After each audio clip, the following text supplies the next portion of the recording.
Oh, all right, should be live. So, this is the release live stream for LXD 5.6. So, yet another release out and beginning to roll out to users, especially for those who are using the Snap package. It's been in candidate over the weekend and is now starting to roll out through stable. So this is, as usual, a phased rollout on our side. So it's gonna take like 2 or 3 days before everyone hits it. Those using other packages from other distros, then hopefully those distributions will also update the packaging and LXD 5.6 will be available to you over the next few days. All right, so what's new in this release? Well, quite a few things as it turns out. The first one I actually did not really have time to prepare for, so I'm probably gonna do that towards the end and try and do it together, and hopefully it will all work out. But let's go through them first and then try and do some demos. So the first one is Grafana Loki support.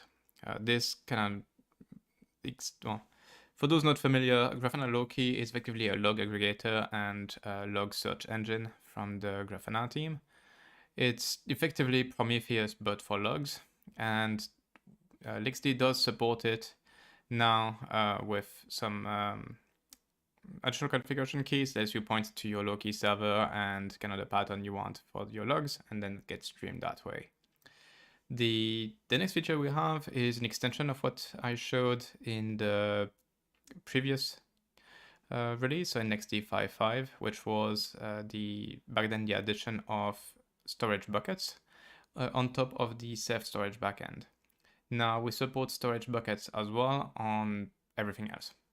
So that means you can create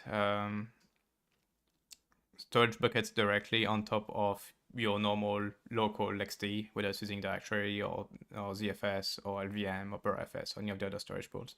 You don't need to have a Ceph cluster to play with, as I showed last time around.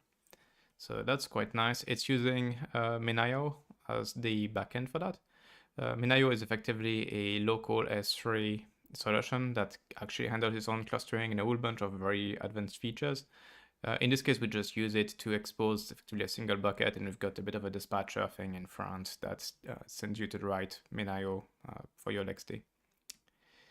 The next one is Infiniband support, in this case for virtual machines. So we've got that, we've had that for containers for a little while, and now we've added it to virtual machines as well.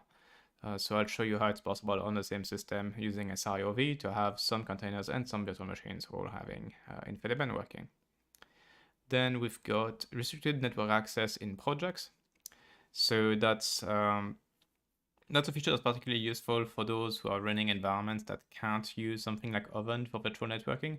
So you just want to have a bunch of different bridges and then allow some specific projects access to some specific bridges. This is now possible through an extra restriction key, and I'll also show you how that all works out. Then we've got the instance ready lifecycle event. So that's a small addition from a community member, which just emits another lifecycle event when an instance is marked as ready. As a reminder, the ready state was introduced last cycle, so in LXD 5.5, and is something that the instance can set to tell LXD that, hey, I'm ready now. And lastly, we've got an additional metric, so that's in particular our Prometheus metrics API, to report the number of effective CPUs that are available on a system and expose them that way.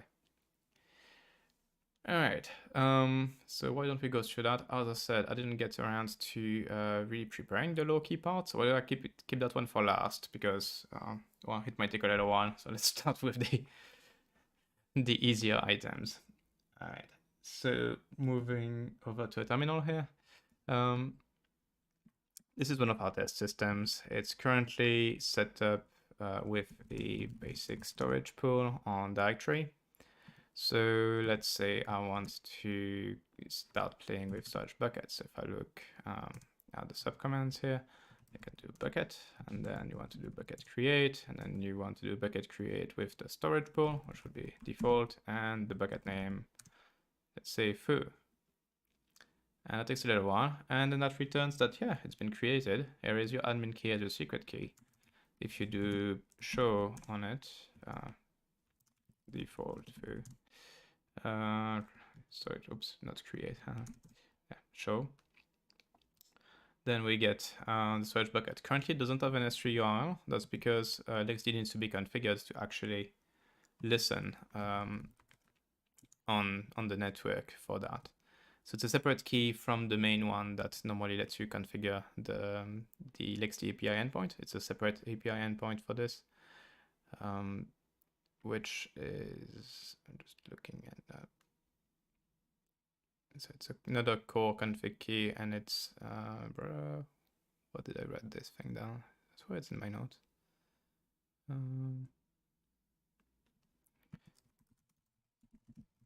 Normally you can complete this stuff. And HTTPS address. It's storage buckets address. There we go. So let's pick a random port. I don't know, let's do something like that. At which point, I don't have netutils, so let me install that. Just wanna show that nettools. Yeah. Just wanna show that the port is indeed being listened on by LXD. So if we just do net start and then look for 8990, you can see that it's running here. And that should also show here. Yeah, S3 URL is this. And in this case, it says access denied because I'm not authenticated. I don't have an S3 client handy that I can show how to use it right now. But if you look at the LXD 5.5 release video, this one was showing you how to do this with a tool called, I believe, S3CMD. And was showing how to pull and push files. The exact same will work now, but in this case, it's just using a local storage pool. I don't know if Minayo already exited. No, it didn't. Okay, so here you can see that LXD is effectively spawning Minayo for you. This is kind of on demand, so it's gonna stick around for a little while, and then it's gonna exit to save resources. See, hasn't done so yet, but it will do in a little while. So that's effectively the new storage bucket feature. Works the exact same way as with Ceph, but works on any kind of storage pools you might have. Works great on anything you have locally on your system, and lets you play with that feature now much more easily than in the past. Now, the next feature is another one that most people are not very familiar with, I think, and that would be Infiniband. So this particular system here, if I look at LSPCI and I look for Mellanox, you can see it's got a whole bunch of things. It's got two Mellanox cards. It's got a ConnectX-6 DX dual port card. That's test card for dual 100 gigabit Ethernet. So we can ignore that card. And it's got another card here, which is ConnectX-3. That's a dual 40 gigabit Infiniband or Ethernet card. Right now, one of the ports is configured on Ethernet for some other tests, and the other port is configured in Infiniband. Then it supports SIOV, so I've got 16 virtual functions enabled right now.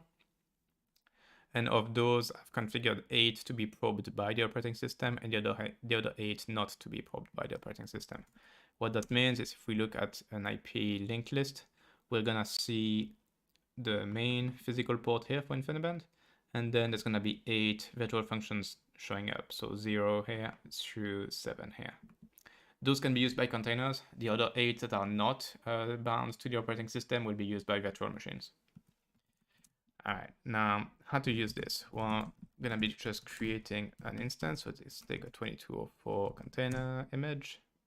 So that's a container. Then same thing for virtual machine. And here we go. It takes a little bit longer to unpack that one. And now we need to add some devices. So you do device add C1. Let's call the device IB0 for Infiniband 0. Device type is Infiniband. The next type is going to be SIOV because we don't want to pass the entire card, but just the virtual function. And the parent, that's the name of the parent device, not one of the VFs. So in this case, it's IBP4S0. So do this. Then we can do the exact same thing on the virtual machine. And let's start them both. So we're going to do C1 and V1.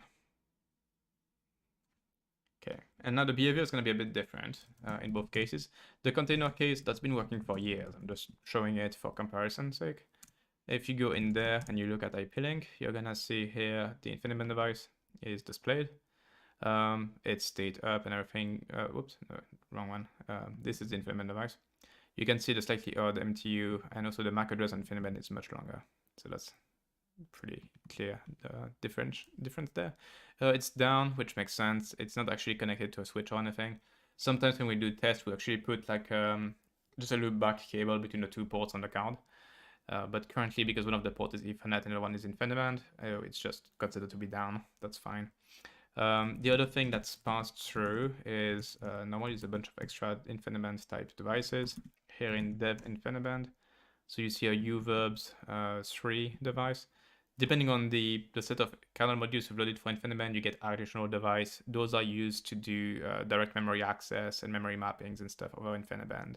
Whereas this device is an IP over IB device, which lets you do networking.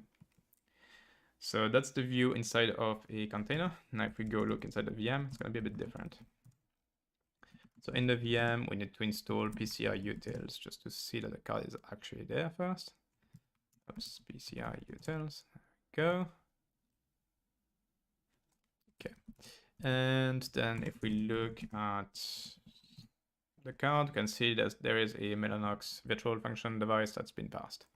Now out of the box, it won't show up in IP link. We only see our main device here.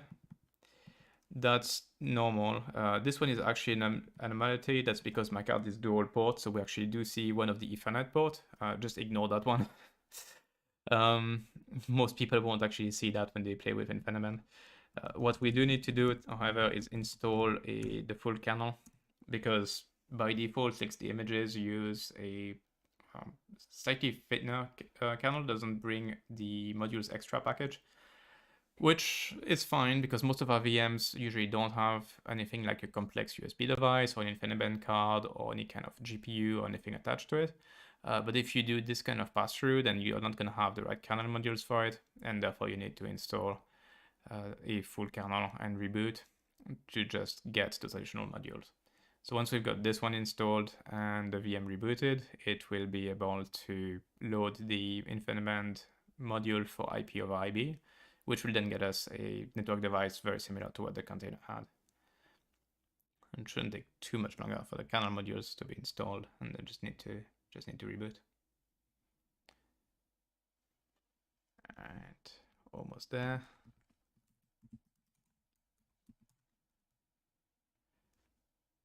In the background, I'm just getting ready to download what I need for Loki. If I can easily find it. Yeah, Grafana Loki download, there we go. Because I need that at the end.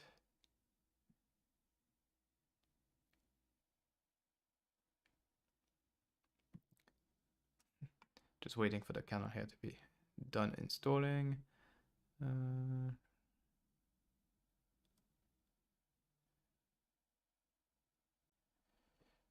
Okay, so let's reboot this and give it a few seconds now.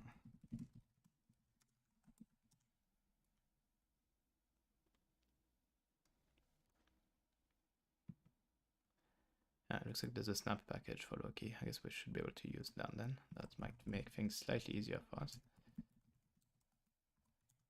VM should reboot pretty quickly. Is it back? Yeah. Alright, so load IP over IB. And now that I've got that loaded, there we go. We've got an Infiniband network device looking the same as in the container. So that's great. Should be able to use that. Okay, cool. All right, but I think I found what I need for Loki. Cool. All right, so that's the Infiniband feature. Works just fine.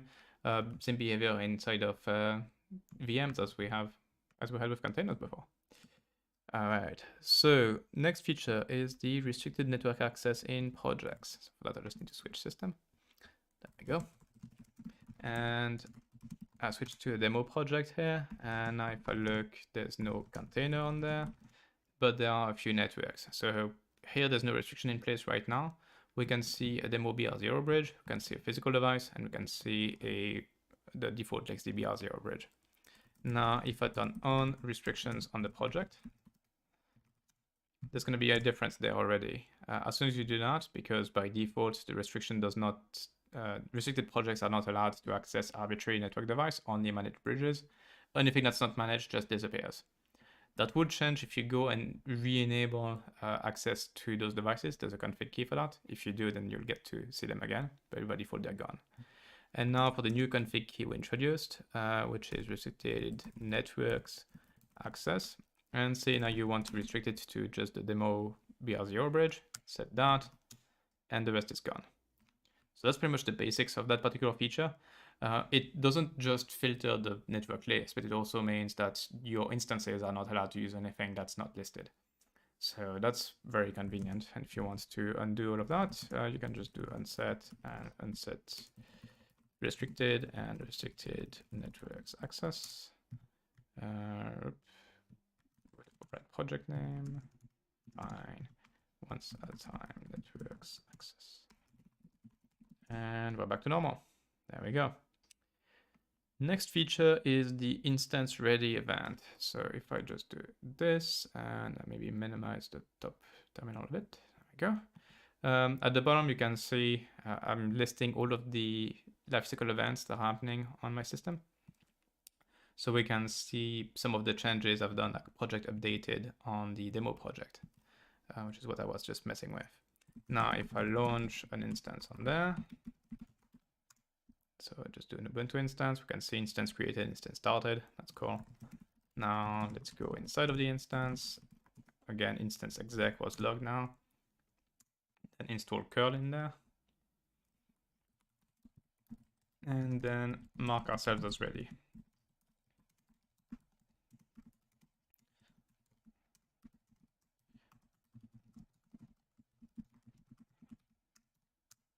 And here we go. New event was emitted, instance ready. So that's the new event. Works just fine.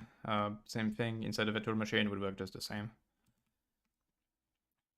And the last thing before we go and learn about Loki together is the effective CPU metric.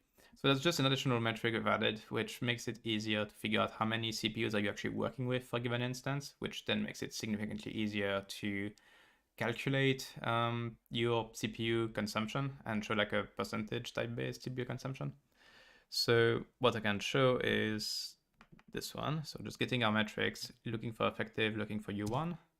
And currently you can see that 16 is reported, which should actually line up with my host system, which is single NUMA node, 16 CPUs, and that's what we see here. It's an AMD Ryzen 7 5700G with 8 cores, 2 threads per core, so 16 total. That's fine. Now, if we do U1, limit CPU 2, and try that again. Oops. I guess I just hit one of those lovely CPU set bugs, which happen occasionally. Let's restart that. And there, we're down to 2. So that really lets you properly look at what the number of CPUs that are allowed within the C groups, and then reports that, which then lets you do the correct reporting in something like a Grafana dashboard. All right, so that's it for the main scripted features. Now let's try and see if we can't get a Loki running. So I'm just gonna spawn a new container. Let's call it Loki. And then go inside that and install curl. I believe I saw a tarball of the binary I need, so I'm gonna have to try and download that. Okay. Oops. Okay. To install unzip as well.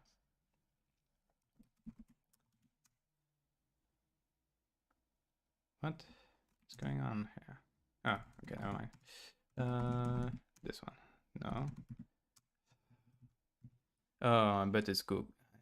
Never mind. It's just GitHub downloads are a bit annoying sometimes. I'm just gonna do a file push instead. Push downloads. What was the name of this thing? Loki something. There we go.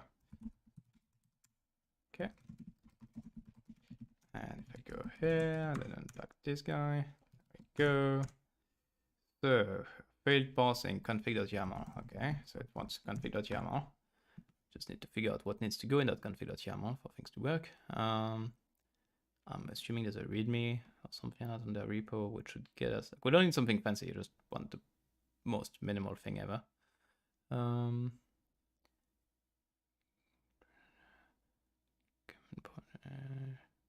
Installing Loki. I guess that should do the trick, maybe. Sure, let's do from source because that's close enough to what I did. No, that built the executable. Okay, fine. I've managed to go that far on my own. Getting started, maybe. Kinda need that minimal YAML somehow. Oh, I guess they probably have an example on in the repo. Let me check. Let me just look for that. Because that would make sense. Not. Come on, give me a config YAML. Okay, looks like I found one, but that's literally every single config options that's supported by this thing. Presumably there's an easier way than that.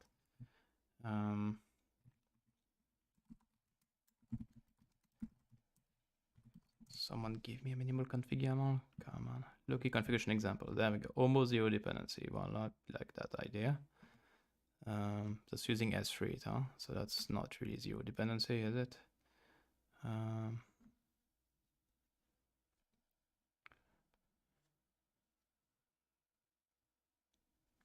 This seems overly complicated.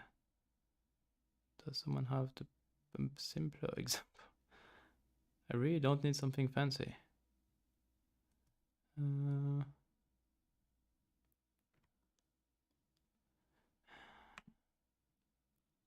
Loki local config YAML. Oh, that seems short enough. Yeah, we can do that.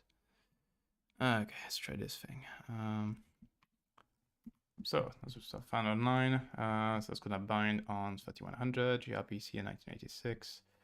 Temp Loki, there's some rules and stuff there. That's fine. Key value in memory. Some config database stuff for 24-hour period. Sure, that seems fine. YAML field embedded cache not found in type cache config. Okay. So apparently it's picky about something. Embedded cache. Okay. Does it need that? It does not. Okay, cool. That's gonna make it easier. All right. So now we've got a Loki server running. Does this thing come with some kind of UI that we can use? That would be great. Let's see. So again, the configuration for Loki was to bind on 3100. What's the IP address of this guy? This, okay, let me check.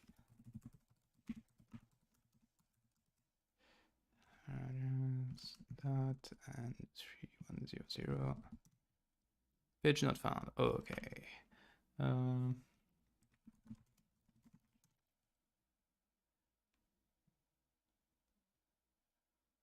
Yeah, I kind of feel like I'm gonna need Grafana just to use as a front end for this thing.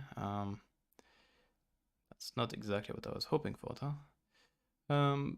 Anyway, it should be running enough that we can hopefully configure it so that LXD at least sends stuff to it. And then for the fanciness of seeing what's going on it, I'll let that to your imagination. So let me just look at the configuration we need. All right. So there's a new set of config keys for that, Loki dot something. So it's Loki dot API.url. So in this case, the API URL would be, I just had it there, yeah, 10, 30, 48, 79, 5 on 3100. Okay. And there are additional options in LXD that let you do authentication if you need to. Right now it's all completely off, so I don't expect that to be needed. And you can also choose what type of events are being sent through. So say I just want Lifecycle, I can do it that way. And I believe you can also promote some specific labels to be full on Loki labels. So in this case, let's say I would put the project as one of those labels. And here we go. Now, let's just make something happen. So if I say restart U1, actually I would want to go inside of Loki again. If things don't get too small, you can still read. And just install TCP dump. The reason I'm doing that is just I want to make sure that some traffic is hitting it. Okay, I mean, stuff is going on, so that's good. What? 43100. Yeah. So something has been sent through. Let's do it again. Not this time, though. I know there's some amount of batching that's being done, so I wonder if that's what we're seeing. It could be.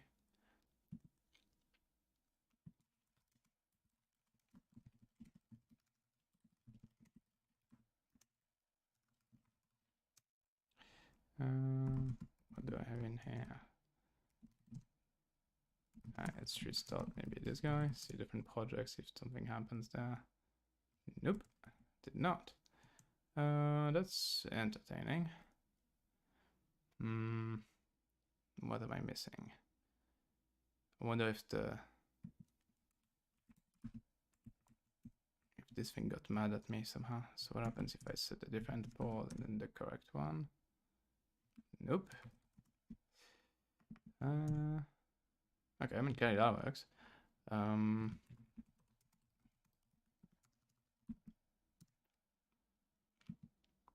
Just don't know enough about. So apparently you can do /ready to see if it's ready. Oh, it just said not ready. Wow, okay. That could be a problem. So that shows the config of this guy apparently. So I think what we're learning here is that I've not enough experience with Loki to really be able to show that feature. But basically what I can say, and I will do a separate video on integration with Loki as soon as I learn a bit more about it. Loki, so I'm just gonna switch back to this screen. Hold on a sec. Just switching over to the web browser. There we go. So yeah, Loki is a pretty convenient log aggregator. I think there's quite a bit of work we can eventually do with the LXD dashboard on Grafana to also include the relevant log entries if you have a Loki server available. LXD is set up to integrate with Loki. It effectively uses the same protocol and code as they use for their what's it called? Promtail, I think. Effectively, the tool that they use to monitor log files on your system and stream those over to Loki, we're using the same API, which allows for some amount of batching and that kind of stuff. So to avoid potentially using a lot of CPUs or spamming the network. The LXD side of the Loki config has a number of config options here that you can see. So we can, as I said, Loki API URL is used to control where the Loki server is. CA cert is useful if you're using HTTPS with like a self-signed cert or something like that. You can set it. If you're using basic authentication, then you can set the username and password here. The list of labels, as I mentioned, can be used to decide what is just part of the log message in Loki or what is considered an actual dedicated label that you can easily query against. My understanding is that you don't want to set too many of those. That's got some issues, so you kind of need to figure out what makes sense for you. In this case, because I selected to only send lifecycle events, I then decided to use project. But that also depends. If you primarily care about logs, then maybe the log level is more important to you and you could set that. You can set multiple of them, but just, yeah, there's some restrictions on the Loki side and you probably don't want to set too many. If you're dealing with logs, you can also choose the log level that you want to send to Loki. So it's the minimum log level. You probably don't want to send debug. So I would probably recommend going with info. Or if you only care about issues, then sending it to warning. And yeah, Loki types already went over just to decide whether you want to send just lifecycle or lifecycle unlogging and potentially other things in the future. All right, so other than my clear lack of knowledge about how to quickly set up a Loki server, I was hoping it to be closer to setting up a Grafana, which takes about 30 seconds. But apparently no, Loki is a bit more involved, so I need to poke at it a bit more. But other than that, I hope this video was useful to you all, and that it shows the nice new features we've got in 5.6. Again, for Snap users, this is rolling out right now, so it's currently in candidate, but rolling out to stable should hit everyone within the next 2 to 3 days. On other distros, hopefully your packages will package this particular release pretty quick. If you have any problems or questions about any of that stuff, you can leave them on YouTube, or you can go on our community forum, which is often a better spot, especially for those releases. And I'll see you in the next video. Thanks for watching. And bye bye.